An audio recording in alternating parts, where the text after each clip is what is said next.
The Last of Us is definitely up there for me when I think of the greats. It's an achievement in video game storytelling in my opinion. Third-person combat with a little bit of survival elements, sprinkle in a little crafting, a little bit of horror, and some seriously heavy story-driven drama, and you have a recipe for a memorable experience. With HBO about to release their spin on it, I figured it would be a great time to revisit the story of The Last of Us. I'm gonna keep this brief, so let's get infected.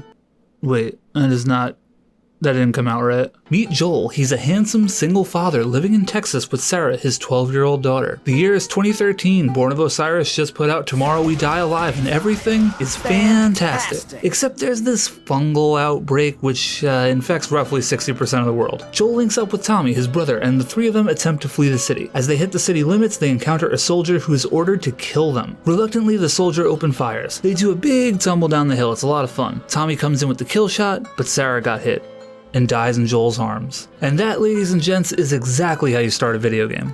Killing kids. After a seriously extended One Piece time skip, it's 20 years later and we're met with an older and much colder Joel. He's now a smuggler in Boston with his friend Tess. It's kinda hinted that they're more than just friends, but it's a little ambiguous. The future is bleak and apocalyptic. Since all attempts at a cure failed, the government established martial law. Survivors live in quarantine zones and never venture outside the walls. Well, except for Joel. Listen, people from Texas, they don't really fuck around. Joel and Tess frequently sneak out to barter illegally with other scavengers. One day, Joel and Tess leave to meet with a man named Robert who stole guns from them. It turns out Robert stole the guns because he had a debt to pay with the Fireflies. The Fireflies are a revolutionary sort of militia group who seek to restore the pre-zombie outbreak government and just general order in society. Tess kills Robert, and then our dynamic duo meet Marlene, a commander of the Fireflies. Marlene has a plan. She'll give back the guns and double the payment if the two of them smuggle something for her. Something.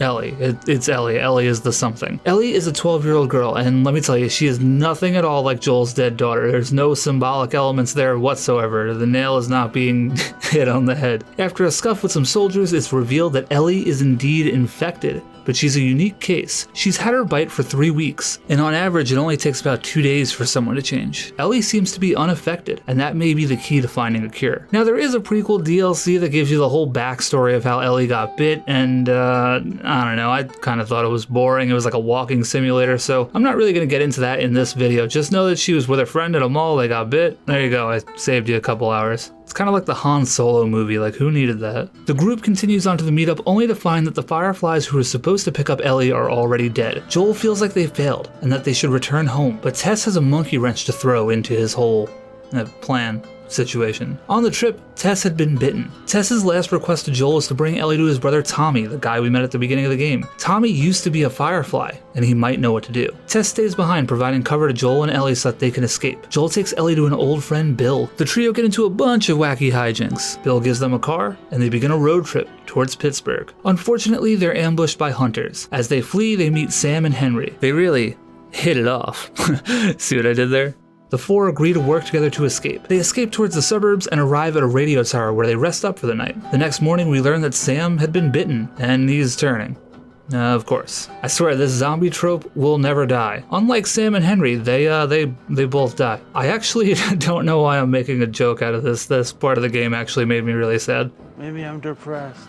Sam attacks Ellie and Henry intervenes, killing his brother. In a fit of grief and rage, he aims the gun at Joel, but at the last second, he turns the gun on himself. Emotional damage! Ellie starts to realize that Joel, he's got some issues. She's not allowed to bring up Sam and Henry. Joel also reveals that he has a bad relationship with Tommy, which is absolutely perfect considering they just arrived at his residence. Tommy opens the gate and lets Joel and Ellie into their camp, the power plant. He introduces his wife, Maria. Though Tommy initially refuses to help Joel, the power plant is attacked by bandits. After Joel helps defend the place, Tommy realizes how devoted Joel is to delivering Ellie and seeing his commitment through. Tommy agrees to help get Ellie to the Fireflies, despite Maria's reservations. Joel be like, "Whew, I'm off the hook. Tommy's got this under control. Bye, bitch." Things would have been all set, but Ellie steals a horse and flees into the woods. Joel and Tommy follow her and find her in an abandoned house. Joel and Ellie get into a big old fight, and Ellie brings up Sarah, which Joel did not care for very much. You're not my daughter. And I sure as hell ain't your dad.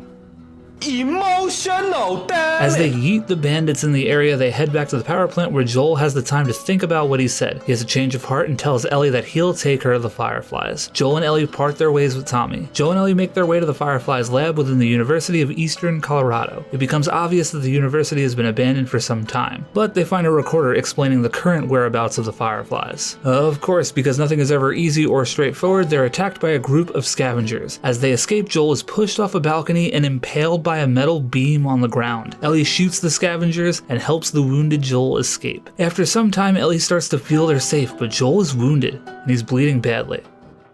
We open on Ellie hunting alone in the snow. Enter Ellie, destroyer of small woodland creatures.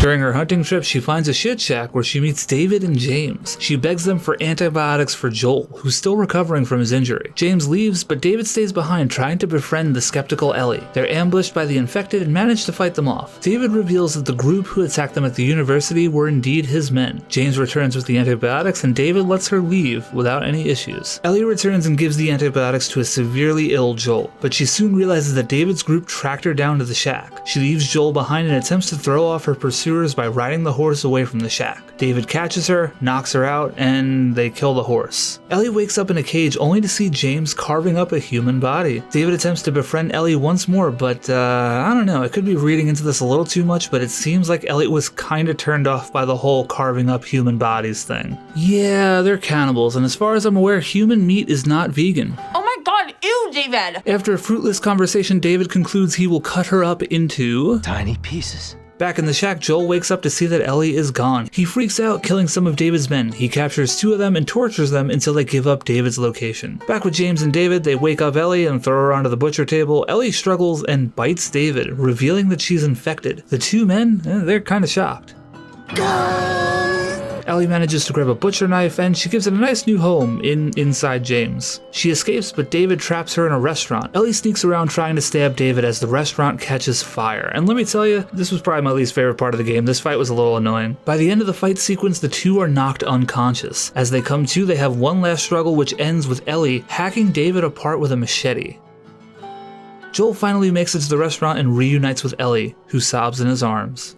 Fast forward a couple of months, it's now April. Joel and Ellie find the hospital where the Fireflies are based, but Ellie seems to be a little distracted. The game gives us a breath with a surreal moment, a herd of giraffes grazing in the decaying city. Joel realizes that they really could just leave the mission behind and seek a simpler life, but Ellie is determined to make it to the Fireflies and make a difference in the world. They reach medical tents. These bring up some tough memories for Joel, but here we get to see some character development in him. Ellie brings up Sarah and Joel doesn't get mad about it this time. Ellie even stole a picture of Sarah from Tommy earlier. She gives it to Joel, who accepts the fact that the past is real and it can't be escaped. Joel and Ellie travel through some decaying tunnels and of course they end up in the water. I didn't mention this earlier, but Ellie can't swim. In the chaos, 2 Fireflies encounter them and knock Joel out. Joel wakes up beside Marlene, who assures Joel that Ellie is safe and is being prepped for surgery. The surgery will remove the mutated strain of the infection from Ellie. That strain can be reverse engineered into a vaccine which could save the world, but the process would kill Ellie. Joel insists that they find someone else, but Marlene explains that it's the only way. The Fireflies march Joel out of the hospital, but Joel spots his gear and begins killing Fireflies, making his way back to the operating room. Joel kills a fuck ton of Fireflies and enters the operating room. He kills the doctors and retrieves the unconscious Ellie. He makes it back to the elevator and encounters Marlene again. She pulls a gun on Joel, trying to get him to change his mind. She insists that dying to make a cure is what Ellie would want. We immediately cut to Joel driving. Ellie is stirring in the back seat. She wakes up and asks Joel what happened. Joel recalls the events. He killed Marlene and escaped with Ellie. He lies to her and tells Ellie that the Fireflies gave up on a cure and that she isn't the only infected who hasn't changed. Ellie is disappointed. The 2 make their way back towards Tommy, uncertain of the future. Their truck breaks down and they continue back on foot. As they reach a clearing, Ellie expresses her survivor guilt and asks Joel one last time about the events that transpired. She asks if he's absolutely telling the truth. Joel says yes. With a look of uncertainty, Ellie accepts his answer. Emotional damage! And that's it, that's how The Last of Us ends. There was initially so much to unpack with that last cutscene, but then they released a sequel, and I'm not gonna lie, I never played The Last of Us 2 because of all the crazy hype surrounding it. Maybe I will, maybe I won't. But honestly, The Last of Us was an example of such beautiful storytelling, I really didn't think it needed a follow-up. It's kinda like Blade Runner.